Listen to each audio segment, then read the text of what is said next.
U Prijepolju je 17. oktobra u Šarampovskoj džamiji priređen bogat mevludski program u izvedbi imama sa prostora Prijepolja, Priboja i Brodareva, kojem je prisustvovao značajan broj džematlija, te delegacija mešijata predvođena rukovodiocem vjersko-prosvjetne službe dr. Rešad Efendijom Plojevićem.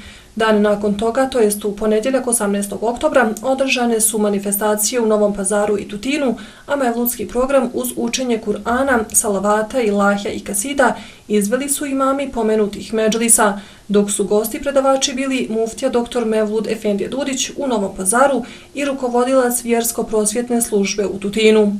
U utorak 19. oktobra domaćin Rebjul Evelske svečanosti bio je medžlis Islamske zajednice Sjenica, koji je u džematu Ugao priredio prigodan mevludski program uz prisustvo delegacije mešihata dr. Rešad Efendije Plojevića i Hajra Efendije Tutića, rukovodstvo medžlisa i imama, nakon čega je uslijedilo druženje sa imamima i džematlijama ovog džemata u porodičnom domu uglednog domaćina i džematlije Hadži Arifa Mujezinovića. U srijedu 20. oktobra održana je mevludska svečanost u medžlisu Islamske zajednice Nova Varoš, koju su svojim učešćem u programu podržali imami okolnih medžlisa Priboja, Sjenice i Tutina, a prisutnima se obratio predsjednik mešijata muftija dr. Mevlud Efendije Dudić.